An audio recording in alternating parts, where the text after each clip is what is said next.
ಎಲ್ಲ ಸಿನಿಮಾ ನಟ ನಟಿಯರು ಅಂತಂದ್ರೆ ಬಹಳ ಬೇಗ ಜನ ರಿಯಾಕ್ಟ್ ಮಾಡ್ಬಿಡ್ತಾರೆ. ಅಂತಂದ್ರೆ ಇವ್ರು ಏನು ನಮ್ಗೆ ಬಹಳ ಎಷ್ಟು ವರ್ಷದಿಂದ ಗೊತ್ತಿರ್ಬೋದು ಅನ್ನೋ ತರ ಕೆಟ್ಟದಾಗಿ ಮತ್ತೊಂದಾಗ್ಲಿ ಅಂತಂದ್ರೆ ಈ ತರದ ಒಂದು ಬೆಳವಣಿಗೆ ಎಲ್ಲ ಒಂದ್ ಕಡೆ ಸೋಷಿಯಲ್ ಮೀಡಿಯಾದ ವಿಚಾರದಲ್ಲಿ ಒಂದು ಕ್ರಾಂತಿ ಆಗ್ಬೇಕು. ಯಾಕಂದ್ರೆ ಎಷ್ಟೋ ಸಾವು ನೋವುಗಳಾಗಿದೆ, ಟ್ರೋಲ್ಸ್ ಆಗ್ಲಿ ಮತ್ತೊಂದಾಗ್ಲಿ.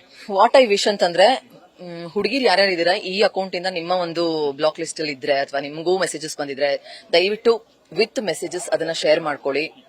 ಒಂದು ಹ್ಯಾಶ್ ಟ್ಯಾಗ್ ನ ಕ್ರಿಯೇಟ್ ಮಾಡಿ, ನಮಗೂ ಬಂದಿದೆ ಮೆಸೇಜು ಈ ಅಕೌಂಟ್ ಇಂದ ಅಂತ ಒಂದು ಹ್ಯಾಶ್ ಟ್ಯಾಗ್ ಕ್ರಿಯೇಟ್ ಮಾಡಿ ಆದಷ್ಟು ಶೇರ್ ಮಾಡ್ಕೊಳ್ಳಿ. ಬಿಕಾಸ್ ಎಷ್ಟು ನೀವು ಶೇರ್ ಮಾಡ್ಕೋತಿರೋ ಆದಷ್ಟು ಸತ್ಯ ಹೊರಗಡೆ ಬರುತ್ತೆ. ಅದಕ್ಕೆ ಎಲ್ಲೋ ಈ ಒಂದು ವಿಚಾರದಲ್ಲಿ ಕಾನೂನಾತ್ಮಕವಾಗಿ ಹೋಗಿದ್ರೆ ದರ್ಶನ್ ಅವರ ಒಂದು ಟೀಮ್ ಏನೀಗ ಆರೋಪಿಗಳಾಗಿ ನಿಂತಿದ್ದಾರೆ ಅದು ತಪ್ಪಿತ್ತು ಅಂತ ಅನಿಸ್ತಾ ಇದೆ. ತಪ್ತಿತ್ತು ಸರ್. ಕಾನೂನ್ ಮೇಲೆ ನಂಬಿಕೆ ಬರೋ ತರ ಕಾನೂನು ಇರಬೇಕು ಸರ್. ಕಾನೂನು ಇರಬೇಕು. ಬಿಕಾಸ್ ಎಲ್ಲರೂ ಹೇಳ್ತಾರೆ ಕಾನೂನು ಇದೆ, ಲಾ ಇದೆ ಅಂತ. ಕಮೆಂಟ್ಸ್ ಮಾಡೋರ್ಗೂ ಅದೇ ಹೇಳ್ತೀನಿ, ನೀವು ಇಂಥ ಬಟ್ಟೆ ಹಾಕೊಳ್ಳಿ ಅಂತ ಬಟ್ಟೆ ಹಾಕೊಳ್ಳಿ ಅಂತ ಹೇಳ್ತಿರಲ್ಲ. ನಿಮ್ಗೂ ಕಾನೂನು ಇದೆ, ನಿಮ್ಗೂ ಧರ್ಮ ಇದೆ. ನಾನು ಫ್ರಾಕ್ ಹಾಕೊಂಡು ರೀಲ್ ಮಾಡಿದೀನಿ ಅಂತ ಪೊಲೀಸ್ ಸ್ಟೇಷನ್ಗೆ ಹೋಗಿ ಕಂಪ್ಲೇಂಟ್ ಕೊಡಿ. ಸೂಪರ್ ಅಲ್ಲ ಸರ್?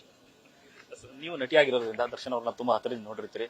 ಸೊ ಅವರು ಈ ಆರೋಪದಲ್ಲಿ ಒಳಗಡೆ ಹೋಗಿರುವಂತದ್ದು ಎಷ್ಟು ನಿಮ್ಗೆ ಬೇಸರ ತರಿಸಿದೆ? ತುಂಬಾನೇ ಬೇಜಾರಾಗಿದೆ ಸರ್, ತುಂಬಾನೇ ಬೇಜಾರಾಗಿದೆ. ಎಷ್ಟೊಂದು ಇಂಟರ್ವ್ಯೂಸ್ ಅಲ್ಲೂ ನಾನು ಹೇಳಿದೀನಿ, ನಾನು ಅವ್ರ ಫ್ಯಾನ್ ಅಲ್ಲ, ಆದ್ರೂ ಕೂಡ ನಂಗೆ ಅವ್ರ ಇಷ್ಟ. ಕ್ರಾಂತಿ ಸಿನಿಮಾ ಮಾಡಿದಾಗ್ಲೂ ನಾನು ಒಂದಷ್ಟು ಮಾತಾಡಿದ್ದೀನಿ ಅವ್ರ ಬಗ್ಗೆ. ಯಾಕಂದ್ರೆ ಅವರು ಕೂಡ ಜಾಸ್ತಿ ರಿಯಾಲಿಟಿಗೆ ಹತ್ರ ಇರುವಂತದ್ದು ನನಗೇನ್ ಪ್ರಾಬ್ಲಮ್ ಇಲ್ಲ. ನೇರವಾಗಿ ಮಾತಾಡೋರು ಜಾಸ್ತಿ ಬೇಗ ಟಾರ್ಗೆಟ್ ಆಗ್ತಾರೆ. ಅಂಡ್ ನೇರವಾಗಿ ಯಾರು ಮಾತಾಡ್ತಾರೋ ಅವ್ರನ್ನ ಕಾಯ್ತಾ ಇರ್ತಾರೆ, ಯಾವ್ದ್ರಲ್ಲಾದ್ರೂ ಕುಗ್ತಾರ ಇವರು, ಯಾವ್ದ್ರಲ್ಲಾದ್ರೂ ಬೀಳ್ತಾರ, ಆಳಗೊಂದ್ ಕಲ್ಲು ಹೊಡಿಯೋಣ ಅಂತ. ಸೊ ಹಂಗಾಗಿದೆ sir. I just want him. ನನಗೆ ಅವರು ಒಂದು ಸ್ಮೈಲ್ ಮಾಡ್ತಾರೆ ಗೊತ್ತಾ ಸರ್, ಹಿಂಗಮ್ಮ ಹಂಗಮ್ಮ ಅಂತ. ಆದಷ್ಟು ಬೇಗ ಅವರು ಆಚೆ ಬಂದು ಆ ಒಂದು ಸ್ಮೈಲ್ ಅವ್ರ ಮುಖದಲ್ಲಿ ನೋಡ್ಬೇಕು ಸರ್.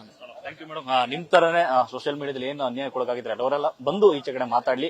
ಇಂತ ಏನು ಸೋಷಿಯಲ್ ಮೀಡಿಯಾದಲ್ಲಿ ಕೆಟ್ಟದಾಗ ಬಳಸ್ಕೊಂತಿರೋಗೆ ದೊಡ್ಡ ಒಂದು ಕಾನೂನು ಹೋರಾಟಗಳಾಗ್ಲಿ, ಅವ್ರ ಶಿಕ್ಷೆ ಆಗ್ಲಿ ಒಳ್ಳೆಯದು. Thank you. ಎಸ್, ಇದಿಷ್ಟು ಚಿತ್ರಲ್ ಅವರ ಮಾತು. ಕ್ಯಾಮರಾ ಪರ್ಸನ್ ಚಿರು ಜೊತೆ Lokesh, news first Bengaluru. News first ನಿರ್ಭೀತಿಯಿಂದ ನಿಮ್ಮ ಪರವಾಗಿ.